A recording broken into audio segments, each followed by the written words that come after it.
히브리서 11장 1절, 2절, 3절 말씀입니다. 같이 말씀 읽습니다. 믿음은 바라는 것들의 실상이요 보이지 않는 것들의 증거니 선진들이 이로써 증거를 얻었느니라. 믿음으로 모든 세계가 하나님의 말씀으로 지어진 줄을 우리가 아나니 보이는 것은 나타난 것으로 말미암아 된 것이 아니니라. 아멘. 다음 주일은 우리 교회의 신도 총회인 공동의회가 열리는 날입니다. 이때가 되면 모든 사람이 두 단어를 생각하지 않을 수 없는데요. 바로 결산과 계획이라고 하는 단어입니다. 한 해를 되돌아보면서 결산해야 하고 또 동시에 한 해를 시작하면서 새로운 계획을 해야 하는 시기인데요. 이때 우리에게 가장 필요한 것이 있다면 그것은 바로 믿음입니다. 이 시기에 믿음이 가장 필요한 첫 번째 이유는 믿음의 눈으로 봐야 지나온 우리의 삶을 바르게 해석하고 평가할 수 있기 때문입니다. 우리는 사건과 해석 사이에서 살아가는데 그 사건을 올바르게 해석할 수 있도록 도움을 주는 것이 바로 믿음입니다. 예를 들면 이런 거지요. 욥기서를 우리가 압니다마는 그 욥기서의 전반부에 나오는 욥의 삶은 그야말로 고난으로 점철된 삶이었지 않습니까? 하루아침에 10자녀와 전 재산을 잃어버렸습니다. 이것이 남의 이야기여서 그렇지 만일 지난 한 해 동안 내 삶 가운데 욥과 같은 일이 있었다라고 여러분 한번 생각해 보세요. 재산을 다 잃어버리고 사랑하는 자녀들까지 죽어버렸다. 이렇게 한번 생각해 보세요. 그러면 그런 일들을 당하고 한 해를 되돌아보며 결산할 때 그 사건을 어떻게 해석하시겠습니까? 어떤 사건이 터지면 우리는 본능적으로 그 사건을 해석하게 되는데 내 삶의 전 재산을 잃어버리고 내 사랑하는 자녀들이 다 죽었다. 그러면 그것을 어떻게 해석하시겠습니까? 욥이 그 사건을 이렇게 해석을 했습니다. 욥기서 23장 10절에 보니까 내가 가는 길을 그가 아시나니 그가 나를 단련하신 후에는 내가 정금같이 되어 나오리라. 이렇게 고백하고 있습니다. 욥은 자신에게 있었던 그 고난을 하나님께서 나를 버리신 것 같다. 하나님은 나에게 관심이 없는 것 같다. 하나님이 나에게 천벌을 내리셨다. 그렇게 해석하지 않고 어떻게 해석했냐면 그가 나를 단련하신 후에는 내가 순금같이 되어 나올 것입니다. 그러면서 자신에게 있는 그 엄청난 고난의 사건을 하나님이 나를 연단하시는 것이라고 그렇게 해석을 한 것입니다. 불순물이 많이 섞여 있는 자신의 신앙의 순도를 높이기 위한 하나님의 연단으로 해석을 했고 자신의 신앙을 더 단단하게 하기 위한 하나님의 연단이라고 해석하고 받아들인 것입니다. 여러분, 이것이 참 놀라운 해석 아닙니까? 자녀가 큰 병에 걸리거나 죽으면 하나님은 없다고 해석을 하고 더 절망의 나락으로 떨어지는 사람이 많습니다. 그런데 욥의 해석은 달랐습니다. 그러니까 믿음의 차이가 해석의 차이를 낳게 만든 것입니다. 똑같은 사실과 사건을 두고도 해석이 달라진 것입니다. 달라도 너무 많이 달라졌습니다. 그리고 그 해석에 따라서 당연히 결산도 달라지는 것이고 그 결산에 따라서 미래에 대한 계획도 달라지는 것입니다. 자, 우리가 고난을 말할 때 빼놓을 수 없는 성경의 인물이 욥과 더불어 또 한 사람이 있습니다. 누구냐면 요셉을 꼽을 수 있습니다. 어렸을 때 형들이 요셉을 왕따시켰고 실제로 죽이려고까지 했습니다. 그리고 형들이 자신을 애굽에 팔아버려서 노예 생활을 시작해야 했고 설상가상으로 억울한 누명까지 쓰고 감옥 생활을 시작합니다. 그러다가 하나님의 은혜로 애굽의 총리가 되는 정말 엄청난 반전을 경험했고 그리고 더 놀라운 것은 자신이 애굽의 총리가 된 줄도 모르고 애굽으로 양식을 구하러 온 형들을 다시 만나게 됩니다. 원수를 외나무 다리에서 만난 겁니다. 자, 여러분들이 애굽의 총리가 된 상태에서의 요셉이라면 왜 이 상황을 어떻게 해석을 하시겠습니까? 과거에 내 인생을 처참하게 짓밟았던 그 형들을 내가 애굽의 총리가 된 상태에서 다시 만나게 됐습니다. 이제 내 말 한마디면 그 형들에게 지난날의 모든 억울한 것들 복수할 수 있는 그런 상황에서 형들을 만났습니다. 그러면 대부분의 사람은 아마 그 상황을 이렇게 해석을 할 것입니다. 하나님이 드디어 나에게 복수할 기회를 주셨구나. 저 악한 형들을 벌할 수 있는 기회를 드디어 주셨구나. 참으로 정의로우신 하나님이시다. 그렇게 해석을 하고 이해를 할 것입니다. 만약에 이 상황을 그렇게 해석을 해버리면 앞으로의 요셉의 계획은 잔인한 복수극이 되고 말았을 겁니다. 그러나 요셉은 그 상황을 그렇게 해석하지 않고 어떻게 해석을 했냐면 창세기서 45장 7절 말씀을 보니까 요셉이 형들에게 이렇게 말합니다.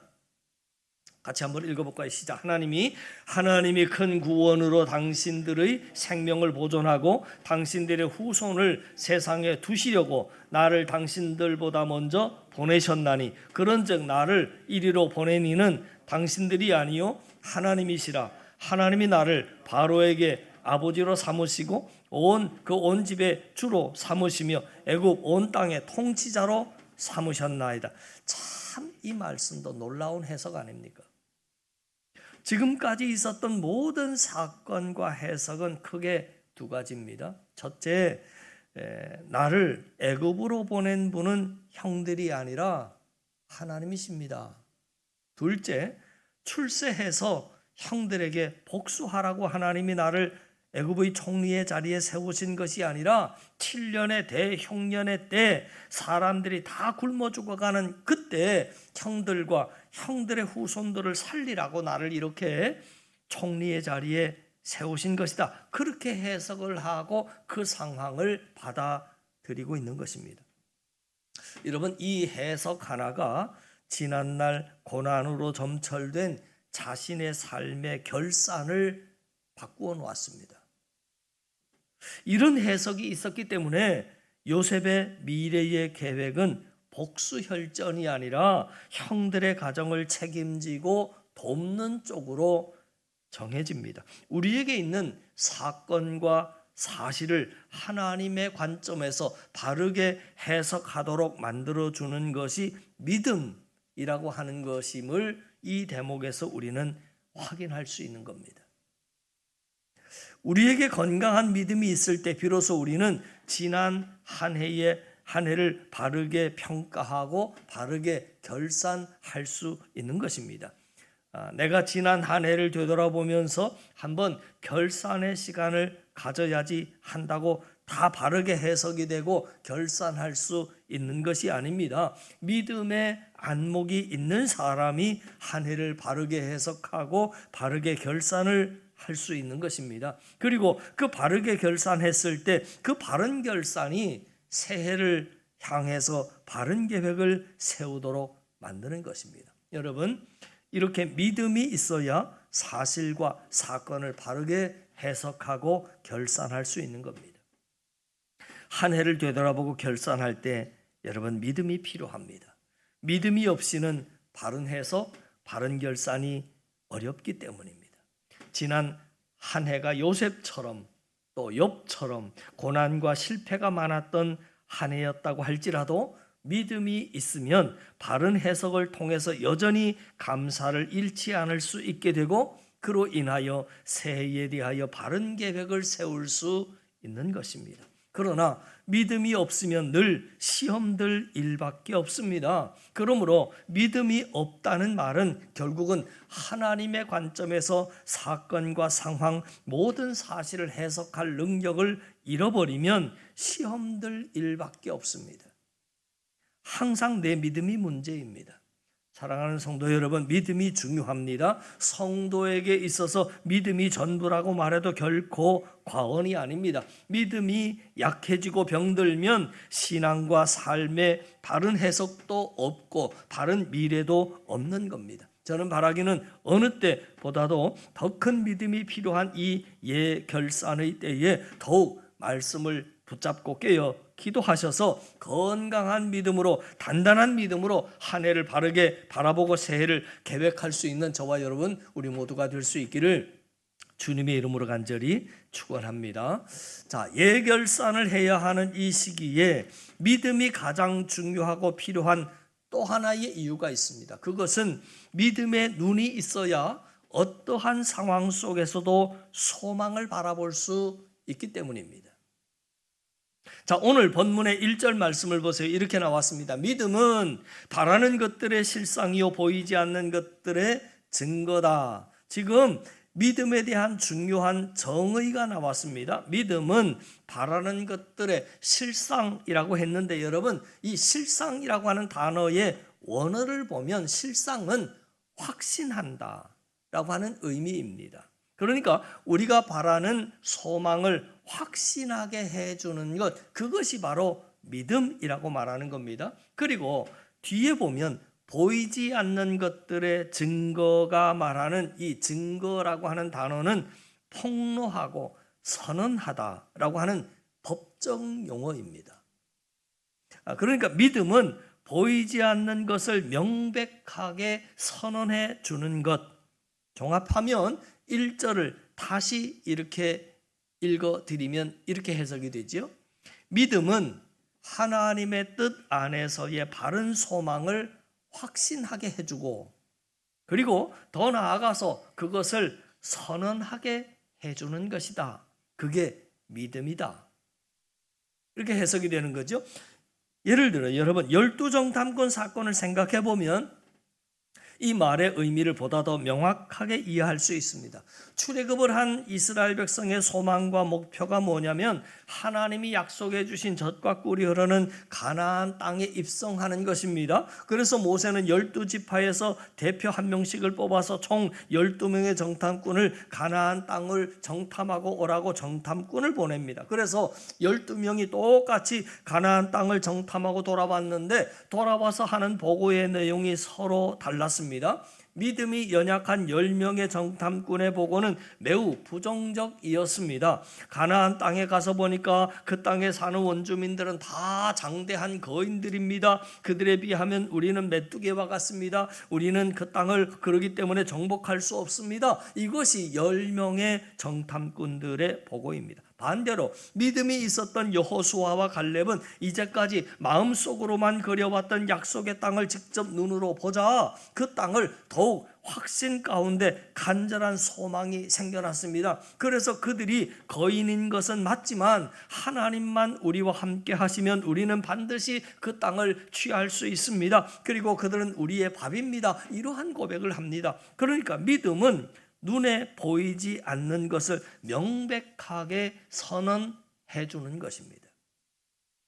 우리는 여호수아와 갈렙의 모습 속에서 그 믿음의 정의를 다시 한번 확인해 볼 수 있는 거지요. 한번 생각해 보세요. 여호수아와 갈렙이 믿는 하나님은 눈에 보이지 않는 하나님입니다. 또 지금 그들의 마음의 소망인 가나안 정복도 눈에 보이지 않는 미래입니다. 그러니까 내가 믿는 하나님도 눈에 보이지 않고 하나님이 약속해 주신 그 가나안 땅 정복도 아직 눈에 보이지 않습니다. 그런데 여호수아와 갈렙 안에 믿음이 있으니까 어떤 일이 벌어지냐면 믿음이 그것을 포기해 주더라 하는 것입니다. 눈에 보이지 않는 하나님, 가나안 정복도 아직 눈에 보이지 않지만 믿음이 있으니까 믿음 안에서 그것을 보게 되는 겁니다. 그래서 확신하게 해주는 것입니다. 그리고 그 확신한 것을 백성들 앞에 담대하게 선언하게 해주더라. 그리고 하나님께서 그 믿음의 선언대로 그들이 말한 그대로 이루어 주셨음을 성경은 말하고 있지 않습니까? 요즘 먹고 살기 참 많이 힘듭니다. 사실 항상 먹고 살기 힘들었지만 요즘은 더 먹고 살기 힘든 것 같습니다.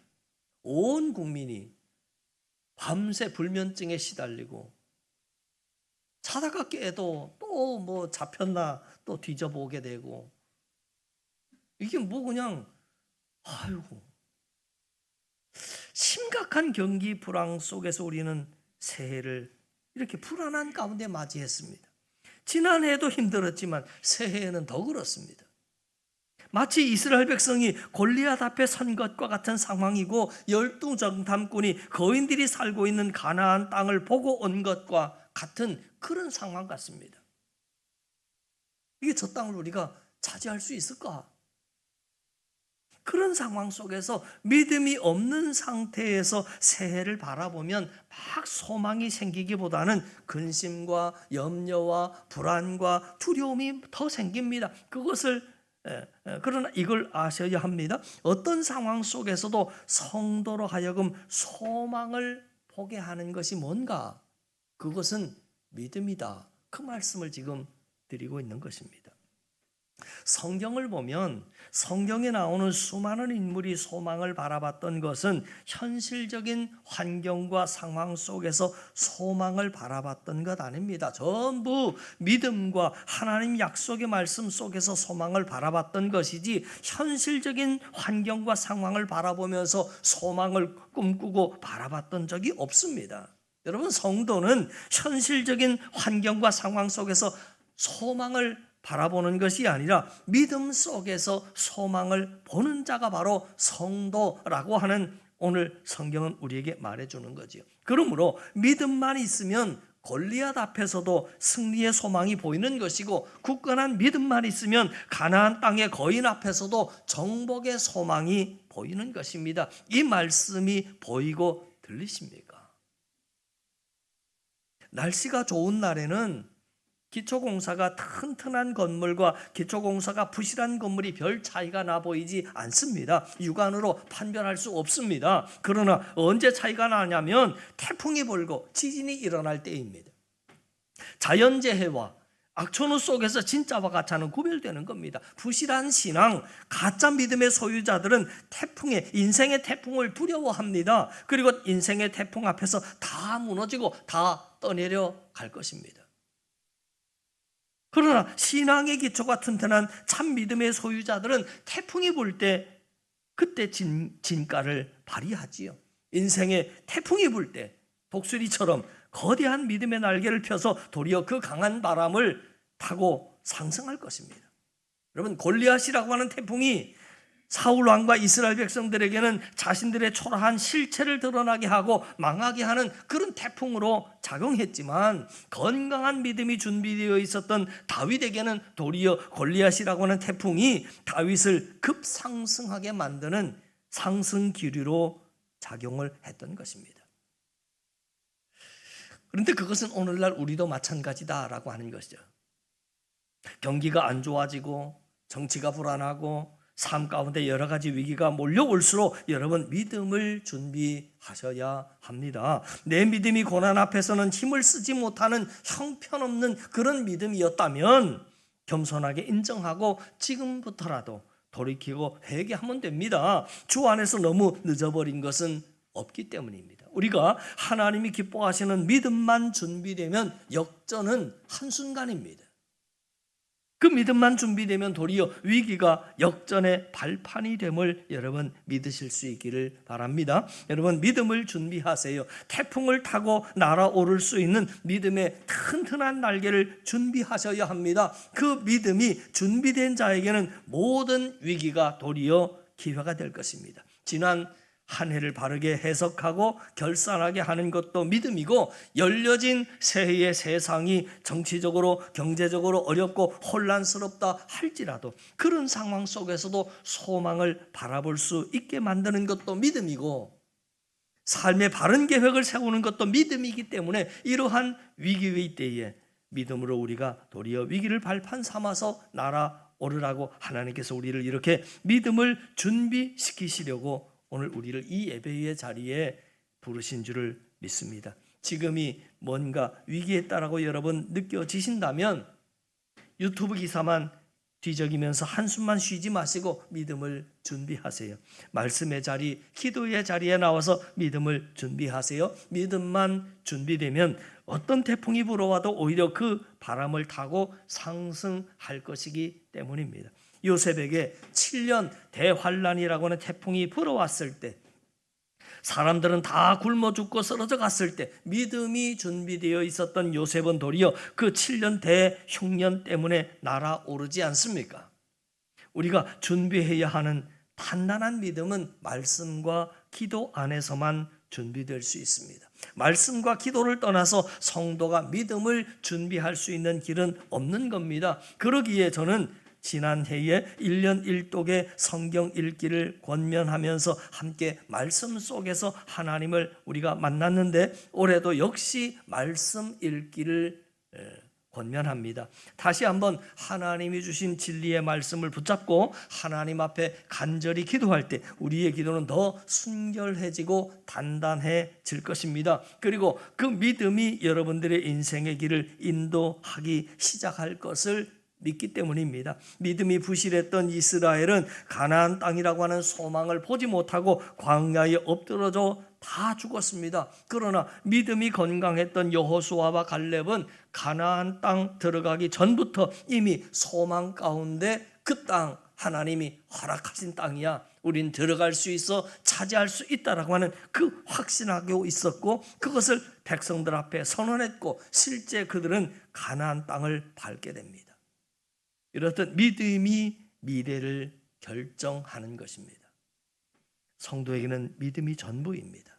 바라기는 한 해를 매듭짓고 새해를 맞이한 때에 굳건한 믿음을 잘 준비해서 새해를 잘 계획하시고 어떤 상황 속에서도 여호수아와 갈렙처럼 여전히 소망을 보며 약속의 땅을 정복해 나갈 수 있는 저와 여러분, 우리 한 사람이 될 수 있기를 주님의 이름으로 간절히 축원합니다.